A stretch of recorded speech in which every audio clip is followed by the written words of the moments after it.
Hace 4.500 años, el norte de Europa emergía lentamente de la Edad de Piedra.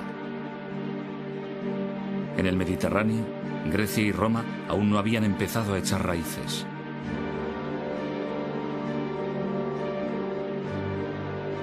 Mesopotamia todavía estaba muy lejos de la llegada del gran imperio asirio. Pero en el sur, en la zona nororiental de África, tomaba cuerpo algo sin paralelo en la antigüedad.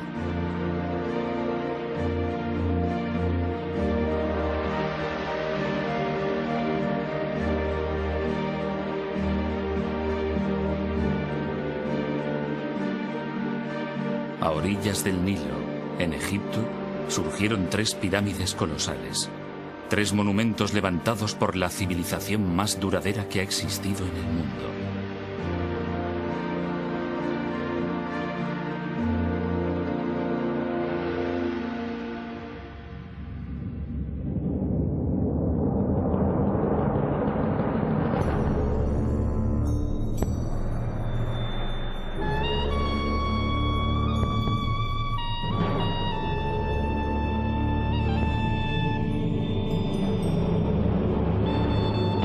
Egipto.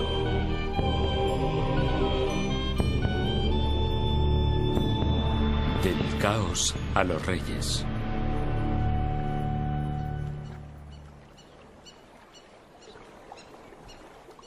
Cuando el historiador griego Heródoto visitó Egipto, 4 siglos y medio antes de nuestra era, quedó impresionado. Las maravillas eran mayores que en cualquier otro país, observó.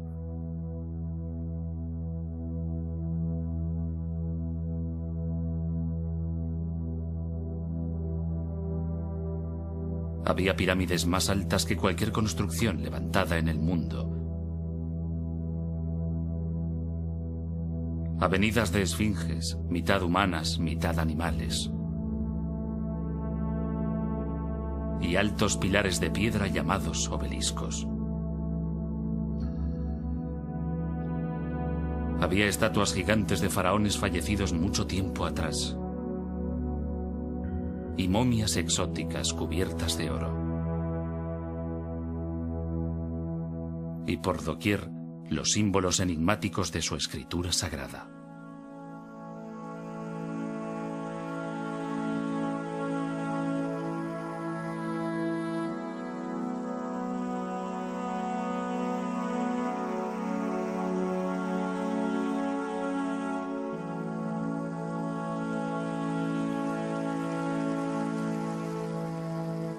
Aquí, llegada de los abismos del tiempo, había una civilización que había florecido durante más de 3000 años.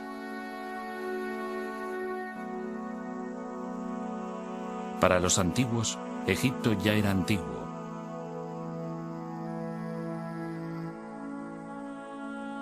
Cleopatra, que reinó en el siglo I antes de nuestra era, está cronológicamente más cerca de nosotros que de los faraones que levantaron las pirámides.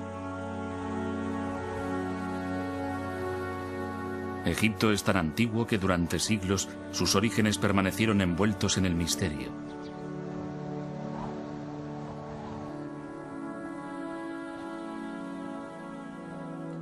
Incluso los propios egipcios no tenían una idea precisa de su antigüedad ni de su origen.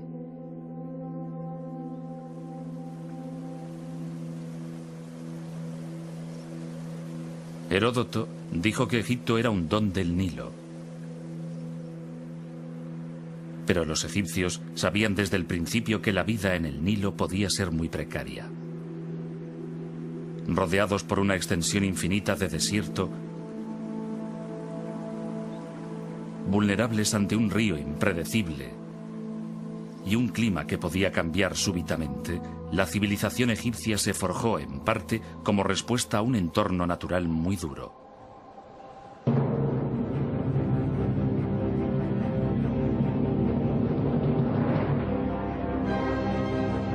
Los egipcios lo llamaban caos. Acechando en la oscuridad, había fuerzas poderosas que esperaban ser liberadas.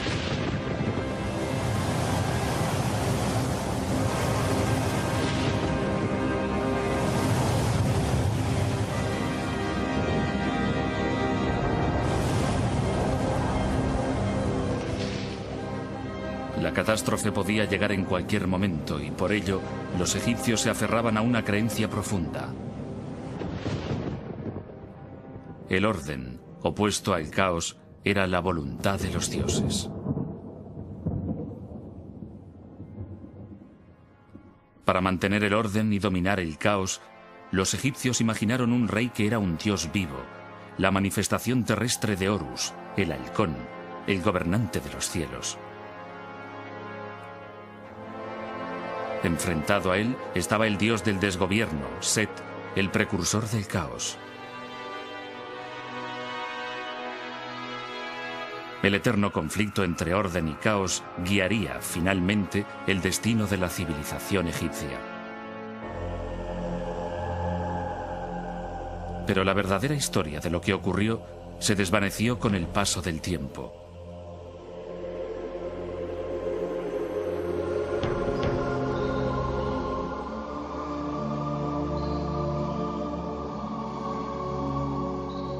En el crepúsculo de la grandeza de Egipto, hacia el año 300 antes de nuestra era, un sacerdote llamado Manetón inició la titánica tarea de compilar la primera historia completa de Egipto.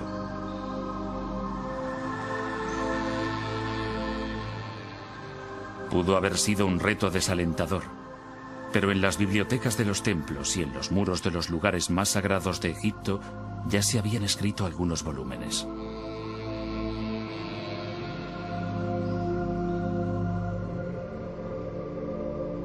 Unos 1000 años antes del nacimiento de Manetón, el faraón Setos I construyó un templo en Abido dedicado a Osiris, el dios de los muertos. En una extraordinaria sala de los antepasados, su hijo, el futuro Rameses II, aparece leyendo un papiro. El documento, grabado en el muro con escritura jeroglífica, contiene una lista de 76 nombres reales en orden cronológico.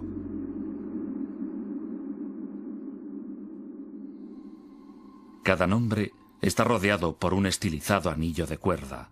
Este símbolo, llamado por los egiptólogos cartucho, identifica a un faraón.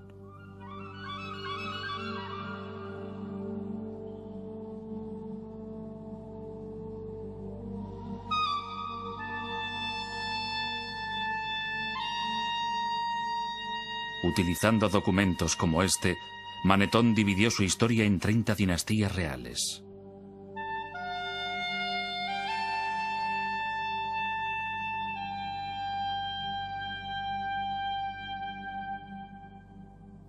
El rey Menes fundó la primera dinastía egipcia hacia el año 3100 antes de nuestra era. Según Manetón, reinó 62 años, durante los cuales expandió las fronteras de Egipto y adquirió una notable fama antes de ser arrollado por un hipopótamo.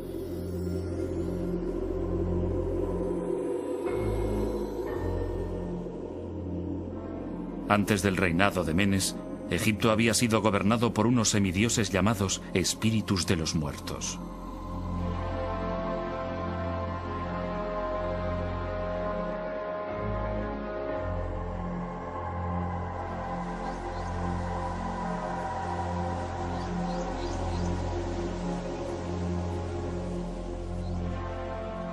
Pero sus nombres se habían perdido en el olvido hacía mucho tiempo. ¿Eran los espíritus de los muertos historia o mitología? ¿Dónde empezó en realidad la civilización egipcia? Irónicamente, no comenzó en las orillas del Nilo.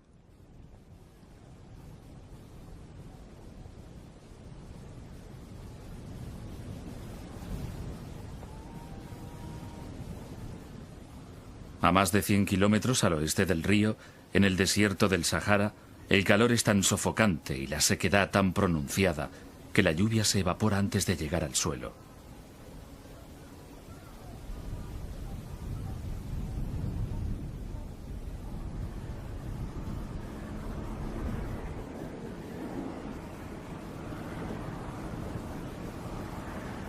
Aquí, en este paisaje desolado, vivió una tribu de nómadas que pudieron haber sido los antepasados de los faraones.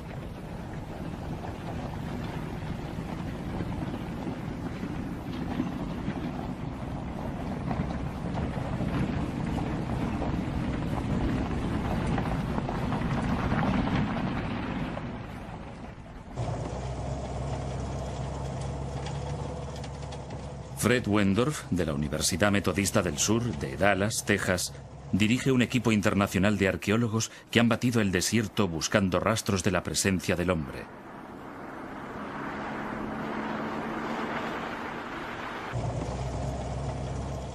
En 1974 localizaron un antiguo asentamiento en el borde de una depresión poco profunda que llamaron Playa Napta.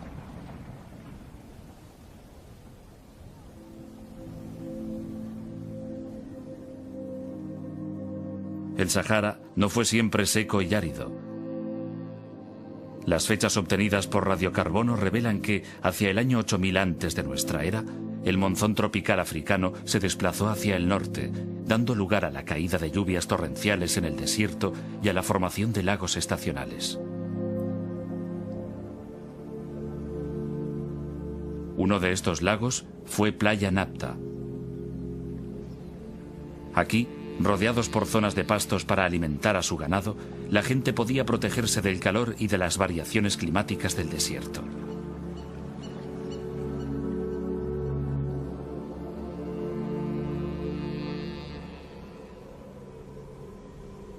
Pero la lluvia era impredecible, y sin ella el lago se secaba. 3 días sin lluvia señalaban el paso de la vida a la muerte.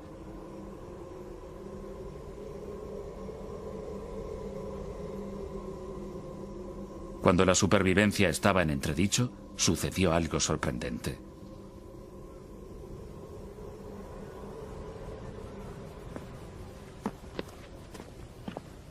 El codirector de la expedición, Romuald Schill, de la Academia Polaca de Ciencias, descubrió un pequeño círculo de piedra, un Stonehenge en miniatura, pero 2000 años más antiguo. En su opinión, pudiera haber servido para predecir la llegada de la estación de las lluvias. Este humilde montón de piedras que se ve aquí es, en realidad, uno de los calendarios más antiguos que conocemos. Consistía en un anillo y 2 alineaciones de piedras verticales que yo llamo puertas. Pueden verse aquí y allí, y una de las alineaciones señala exactamente el norte. La otra, que se ve aquí, orientada en esta dirección, señala la posición del Sol el 21 de junio. Este día comienza el verano, comienza la estación de las lluvias en esta franja de África.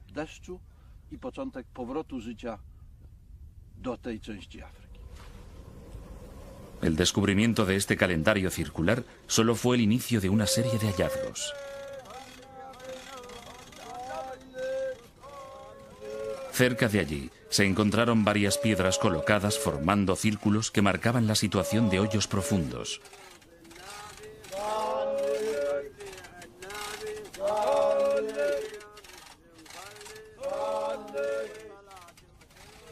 Las piedras, algunas de las cuales pesaban más de 1,5 toneladas, no procedían de Playa Napta, habían sido llevadas hasta aquí desde una lejana cantera. Para los habitantes del desierto, transportar grandes piedras y levantarlas era algo que requería un inmenso esfuerzo y mucha organización. Siendo así, ¿por qué lo hicieron?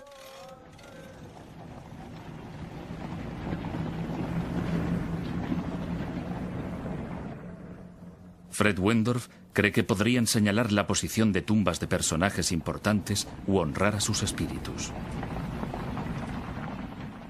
Tal vez la tumba de alguien con suficiente poder para interceder ante los dioses y atraer la lluvia. Uno de los objetos más imponentes fue hallado en este hoyo, tal vez la última morada de un caudillo o un gobernante.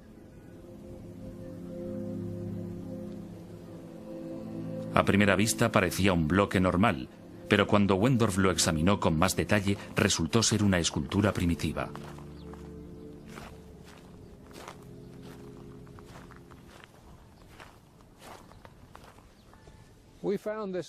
Encontramos esta piedra de enormes dimensiones y muy bien labrada en este hoyo, 1 metro por encima de una gran roca que tiene forma de hongo y que le servía de base. Se puede comprobar que fue cuidadosamente trabajada. Las superficies fueron perfectamente pulidas y las aristas afiladas. También se aprecia que sabían cómo controlar el tamaño del bloque haciendo las incisiones que se ven en esta cara. Después, mediante una cuña, quitaban los pedazos sobrantes en los lugares exactos que querían. Es un ejemplo impresionante de piedra labrada y podría señalar el inicio de la fascinación de los egipcios por los trabajos con grandes piedras.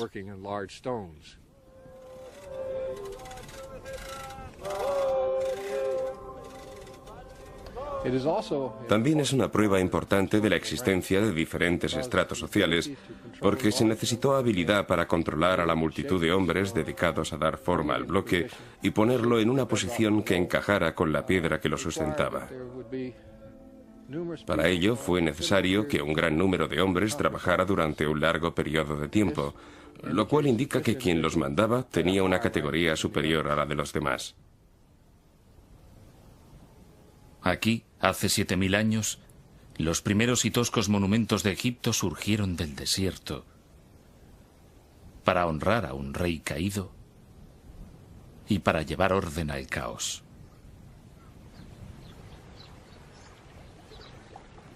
Pero para los habitantes de Playa Napta, el tiempo llegaba a su fin.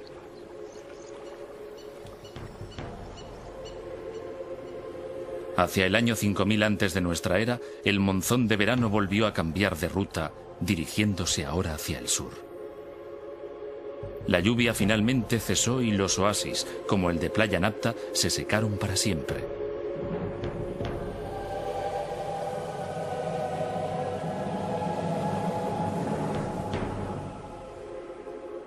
Obligados a abandonar el desierto, sus habitantes tomaron el camino del este, hacia el Nilo.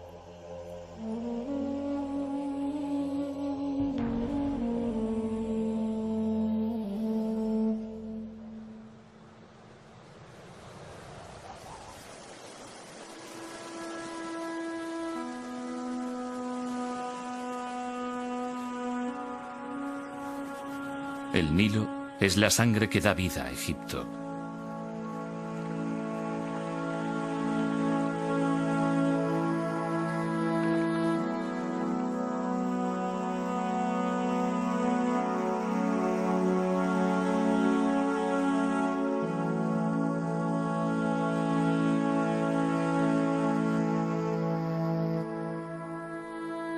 Desde su nacimiento, en las profundidades del este africano, el río fluye hacia el norte durante unos 6000 kilómetros antes de llegar a Egipto, donde forma un oasis que se extiende a lo largo de unos 900 kilómetros.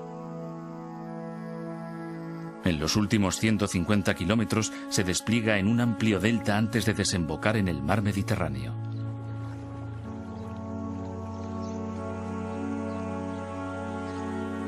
Para la historia egipcia, el Nilo fue a la vez una bendición y una maldición. Una vez al año, cargado con el agua de las lluvias monzónicas en Etiopía, el río inundaba sus riberas depositando una tierra muy fértil que los egipcios llamaban Tierra Negra.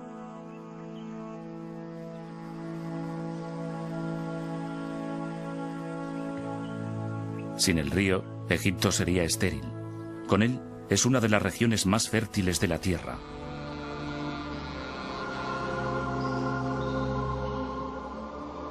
Pero en el pasado, el río era tan impredecible como la lluvia en el desierto.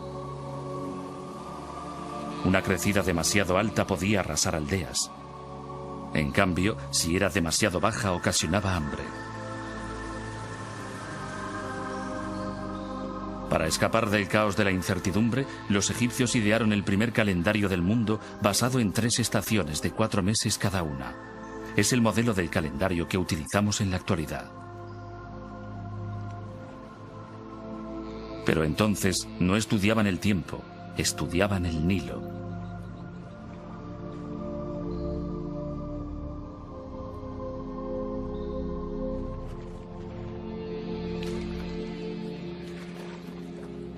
La estación de la crecida se llamaba inundación. En invierno, cuando el agua se retiraba, se procedía a cultivar la tierra emergente. Durante la estación seca, cuando el Nilo estaba en su nivel más bajo, se realizaba la cosecha.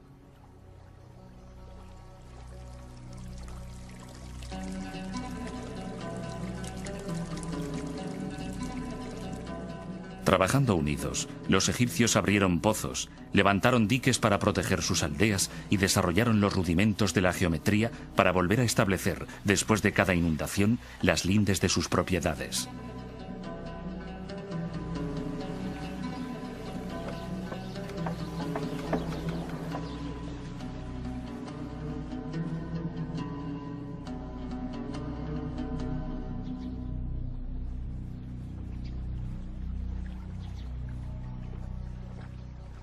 En el año 4000 antes de nuestra era, cuando los habitantes de Playa Napta ya se habían instalado en el valle del Nilo, empezaron a aparecer los primeros indicios de la civilización egipcia. Alfarería bellamente decorada. Paletas en forma de animales para mezclar cosméticos.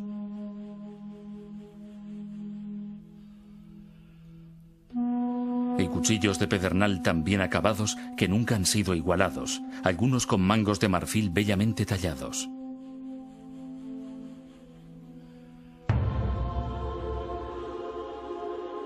Gradualmente, entre los años 4000 y 3000 antes de nuestra era, emergieron dos poderosos reinos. Al discurrir el río de sur a norte, el reino que floreció en el delta del Nilo recibe el nombre de Bajo Egipto, la tierra de las plantas de papiro. El reino del Alto Egipto, la tierra del loto, se desarrolló en el valle del Nilo. Los símbolos de las dos tierras se entrelazan a través de la historia egipcia. Significan la unión de dos territorios para formar la primera gran civilización del mundo.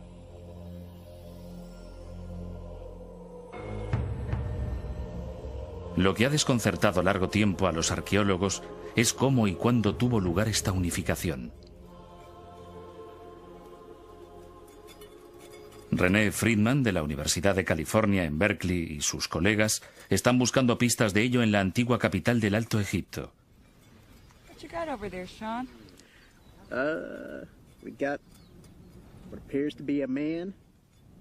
Llamada por los griegos Hieracómpolis, la ciudad del halcón, fue la primera ciudad egipcia.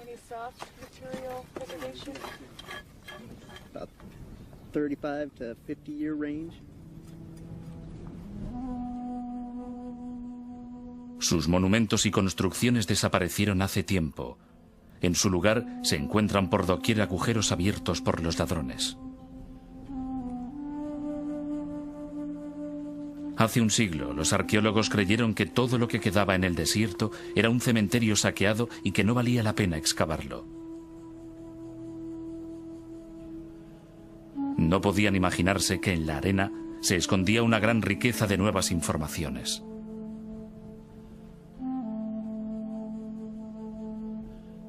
Recientes descubrimientos muestran que hace 5500 años Hieracómpolis era uno de los asentamientos más importantes que se levantaban a orillas del Nilo.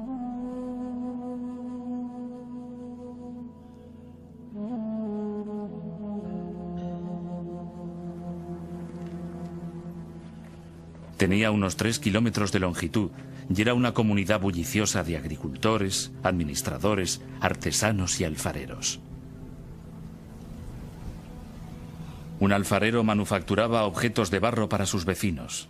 Firmaba sus vasijas presionando con el pulgar sobre el barro húmedo en el borde de las piezas. 5000 años más tarde, los fragmentos de esta cerámica aún cubren el terreno inmediato a su horno.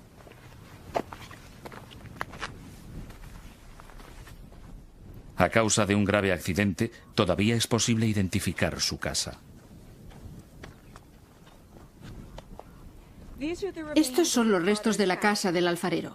En todo Egipto es la casa más antigua que se ha conservado y su buen estado de conservación se debe a que el alfarero trabajaba demasiado cerca de su vivienda. Por fortuna nuestra y desgracia suya, cierto día un cambio de viento hizo que el fuego del horno superara la corta distancia que había hasta su casa y la incendiara. El fuego quemó y endureció el limo y el adobe que formaban la parte inferior de la casa. reduciendo las vigas y las esteras de sus paredes al carbón y a las cenizas que vemos aquí.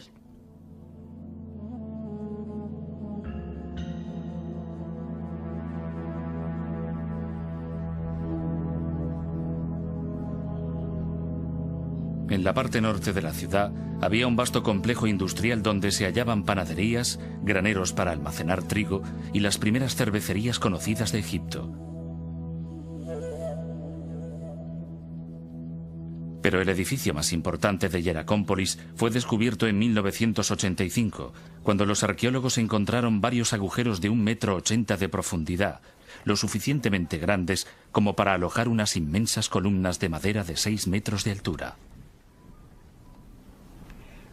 Estas columnas formaban la fachada de un santuario inmenso que debía dominar el complejo del templo y toda la ciudad de Hieracómpolis.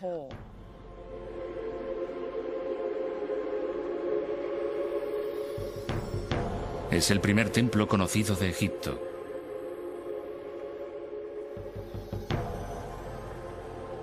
En ninguna parte era más evidente el poder del faraón. Durante las ceremonias rituales, el faraón, sentado en su trono, asistía al sacrificio de animales al dios halcón Horus, el patrón de todos los futuros reyes de Egipto.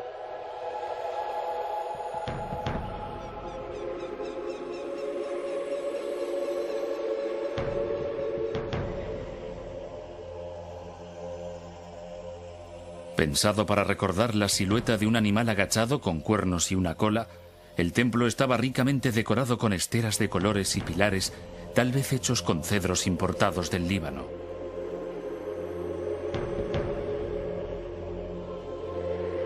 Fue el prototipo de todos los grandes complejos de templos que se construirían en el futuro y dominaba el paisaje de Hieracómpolis.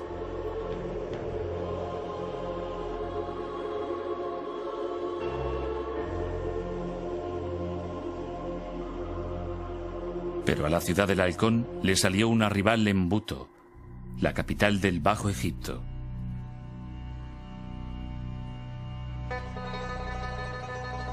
Situada al norte del Cairo moderno, en el delta del Nilo, todo lo que queda de Buto es un enorme montículo de tierra y escombros,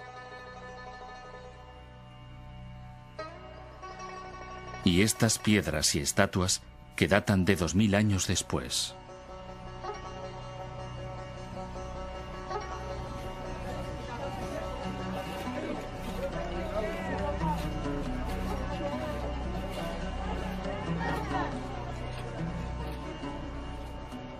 A pesar de todo, en esta zanja los arqueólogos han descubierto fragmentos de centenares de utensilios de barro que proceden del mismo período que Hieracómpolis, 3500 años antes de nuestra era, e incluso de antes.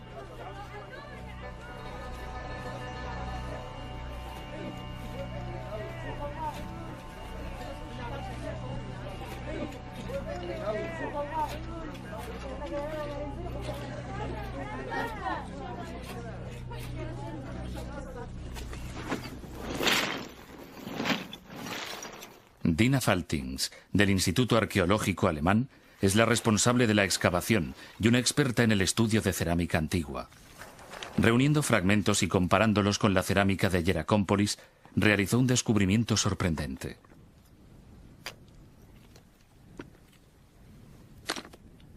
Buto, en tiempo remoto, había albergado una cultura muy diferente. Los utensilios de Buto no alcanzaban la perfección de los del Alto Egipto.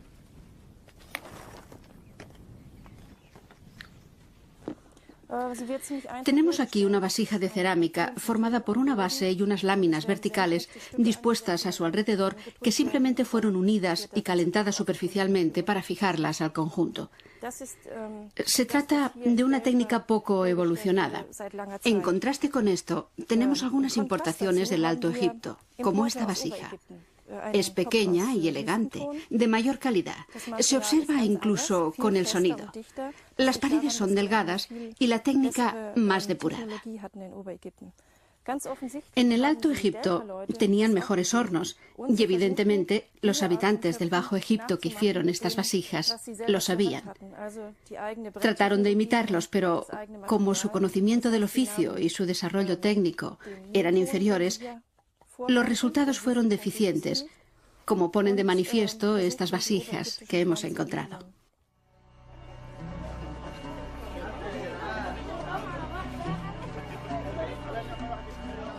La tarea de Dina Faltings en Buto revela que en el año 3200 antes de nuestra era, la superior cultura del Alto Egipto llegó hasta el Bajo Egipto y los dos reinos se convirtieron en uno solo.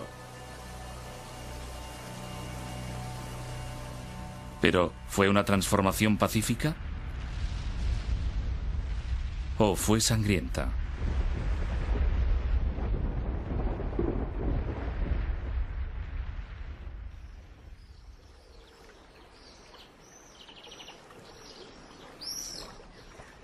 La unión de los dos reinos, que se extendía a lo largo del Nilo, era un punto de referencia en la evolución de la civilización egipcia.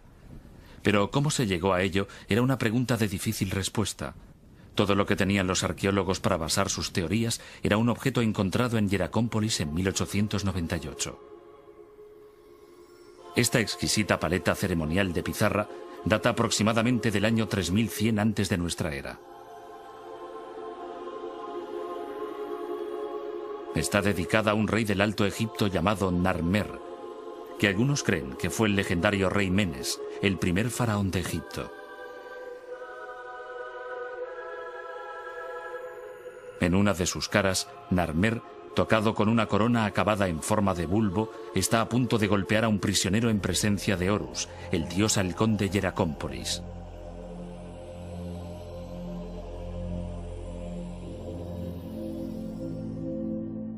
En la otra cara de la paleta, Narmer, tocado con una corona adornada con una lengua enroscada, aparece en una procesión que se dirige hacia unos prisioneros decapitados. Dos leones, con sus largos cuellos entrelazados, simbolizan la unificación. La clave para entender la paleta de Narmer son las coronas.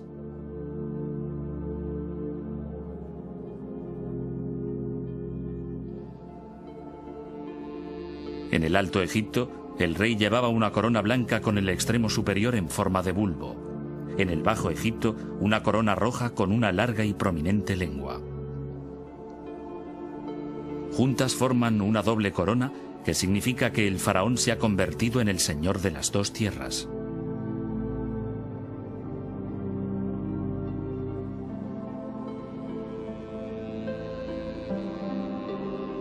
En los 3000 años que siguieron a la unificación, la imagen del rey ciñendo una doble corona aparecerá en estatuas y templos a lo largo y ancho de Egipto para indicar su dominio sobre todo el territorio.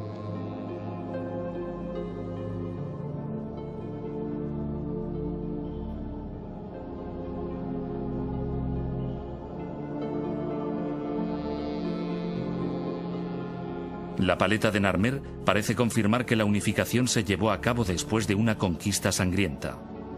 Durante un siglo fue la única prueba de ello, hasta que apareció un pequeño objeto en el cementerio real más antiguo de Egipto, Abido.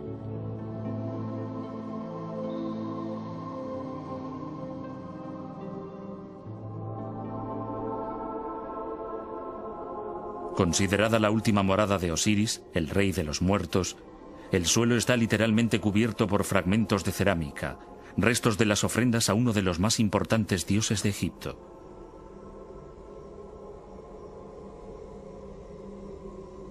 Mucho antes que los faraones construyeran las pirámides o tallaran sus tumbas en el Valle de los Reyes, los primeros gobernantes de Egipto fueron enterrados aquí en grandes tumbas construidas con adobe.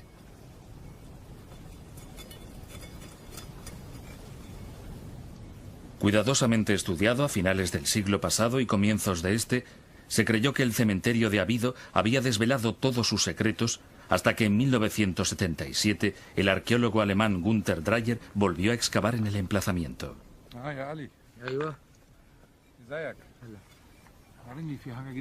Desde entonces, él y su equipo han investigado de nuevo las tumbas de varios de los primeros reyes, incluyendo la del rey Narmer.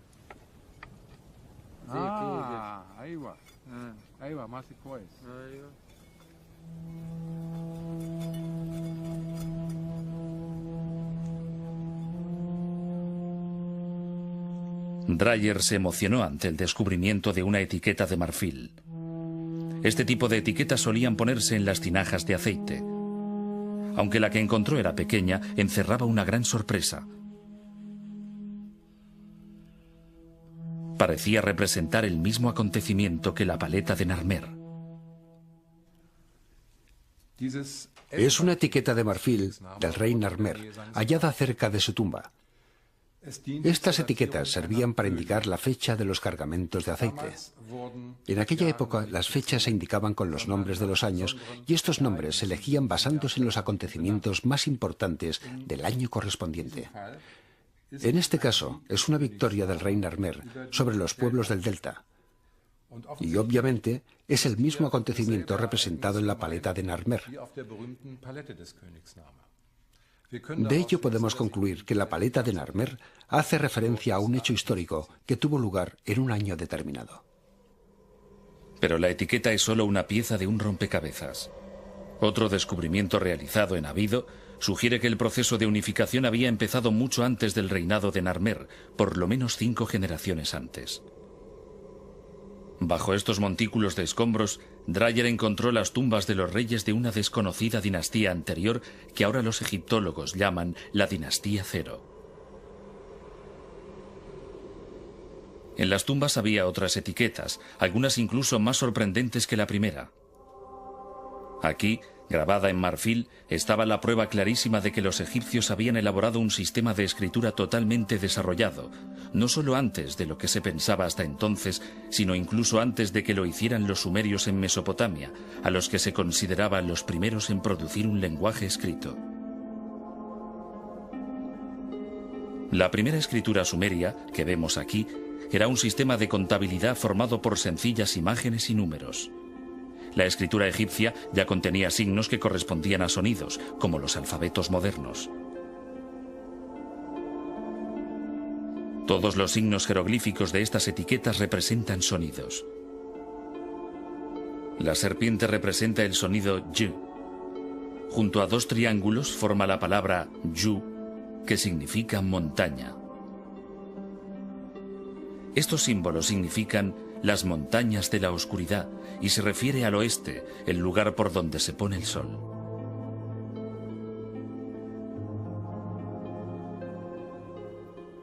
Los jeroglíficos de otras etiquetas indican que el rey ya recaudaba impuestos en el Alto y en el Bajo Egipto, una clara señal de que la unificación ya se había producido.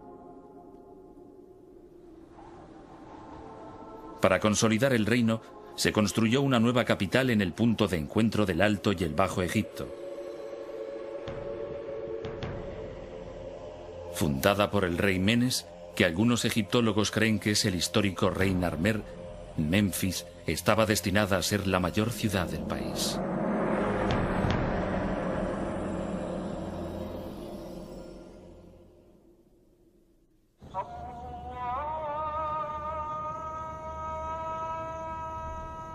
Durante 3000 años, los faraones gobernarían Egipto desde Memphis.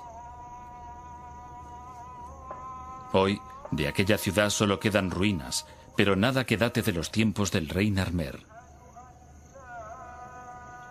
Los egiptólogos hace tiempo que creen que la antigua capital siempre estuvo situada aquí.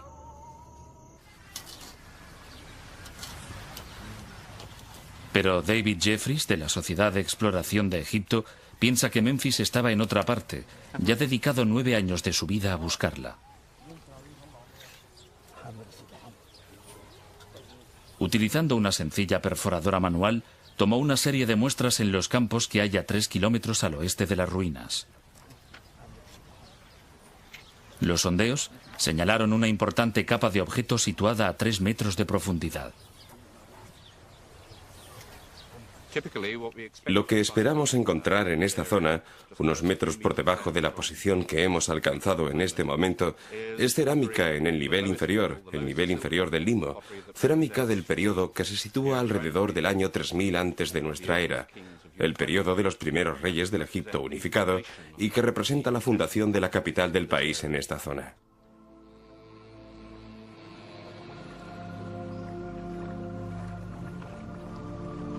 ¿Cuál pudo ser la causa de que la primera capital de la nación, una gran ciudad con palacios y templos, casas y edificios administrativos, decidiera cambiar de emplazamiento?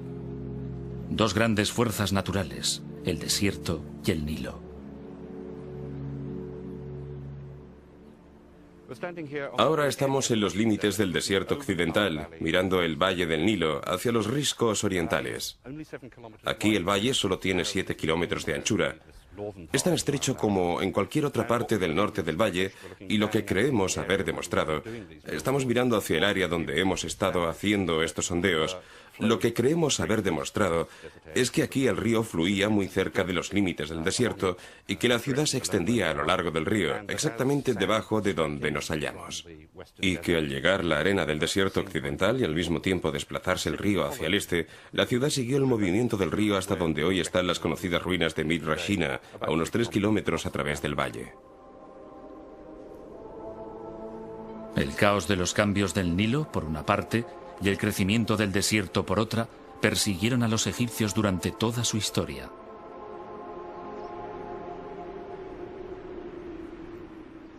Para superar las continuas amenazas que los acechaban, pusieron su fe en un hombre y en el poder de los dioses.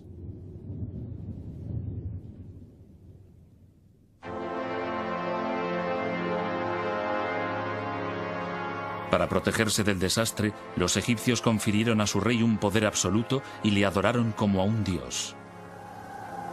Solo una divinidad podía hablar con los dioses y solo una divinidad podía alejar el caos.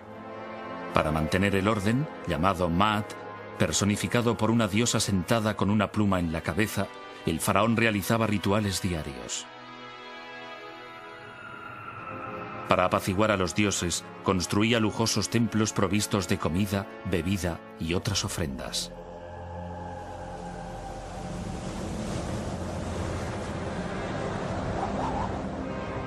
El caos se presentaba bajo varias formas.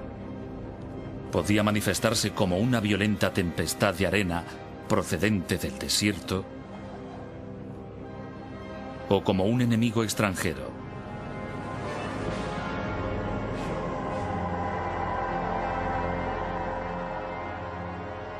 A través de la historia egipcia se repite una y otra vez la imagen de los faraones como guerreros triunfantes. Esta de Rameses II se encuentra en un templo construido unos 2000 años después de que Narmer conquistara el Bajo Egipto.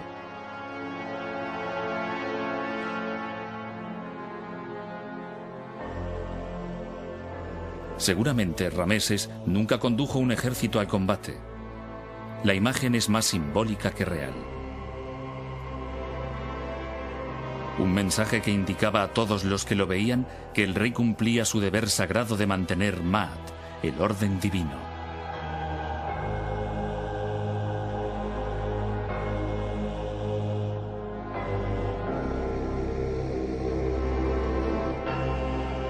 Parece más probable que los faraones supervisaran sus campañas militares a distancia.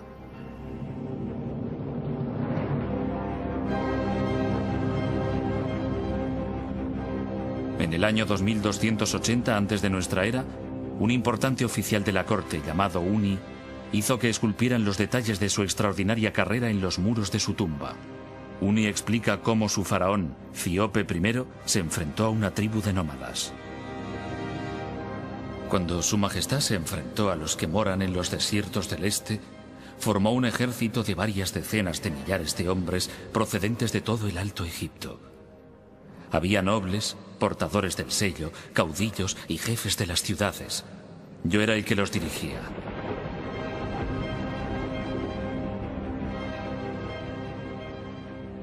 Este ejército volvió sano y salvo. Había asolado la tierra de los moradores de la arena. Había saqueado sus plazas fuertes. Había incendiado sus mansiones. Su Majestad me alabó grandemente por ello.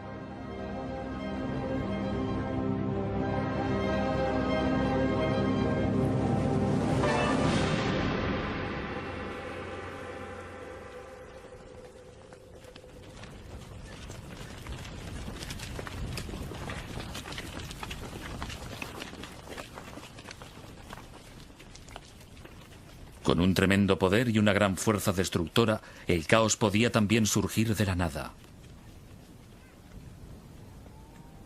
No muy lejos del emplazamiento de la antigua Memphis, en una cantera de Helouan, 30 kilómetros al sur del Cairo, está la presa más antigua del mundo.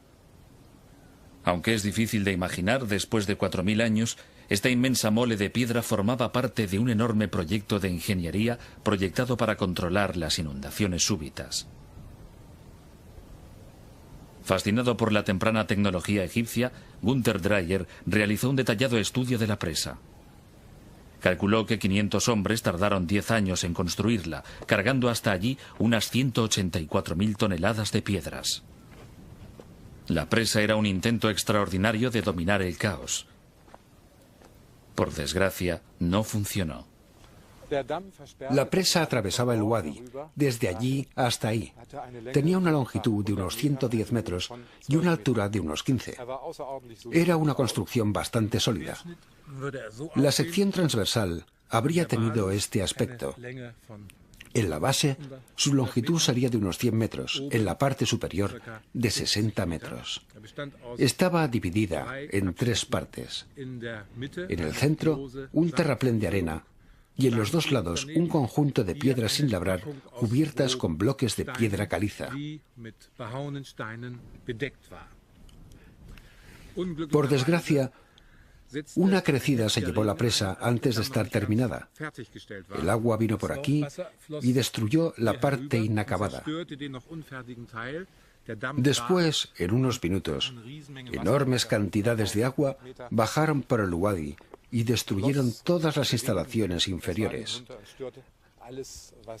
Así, el trabajo de unos 10 años y 500 hombres fue en vano.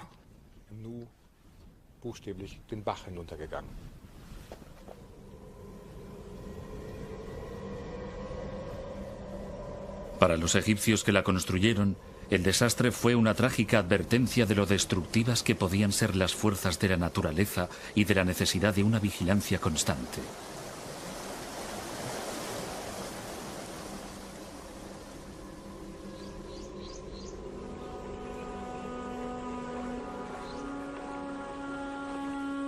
Fue la particular visión del cosmos de los egipcios, moldeada por su entorno, la que sostuvo la civilización más duradera del mundo.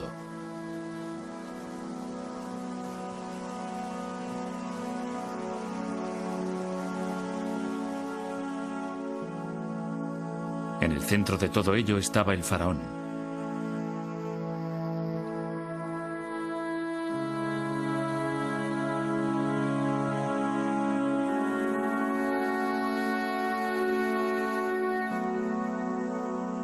Con las artes forjadas por sus antepasados en el desierto y perfeccionadas a lo largo de las orillas del siempre cambiante Nilo, mantenía la balanza del universo con justicia y devoción.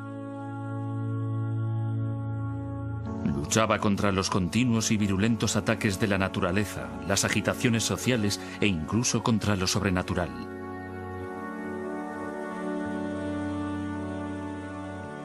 Pero al final, había una última batalla contra el caos de la que nadie podía escapar. Aunque el faraón era un dios, también era un hombre. Debía morir.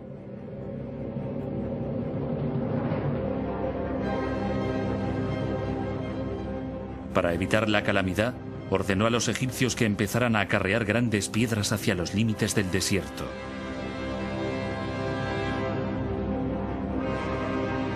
Lentamente, surgió una nueva clase de monumento que debía simbolizar el triunfo final del rey. El triunfo de la vida eterna. Había empezado la era de las pirámides.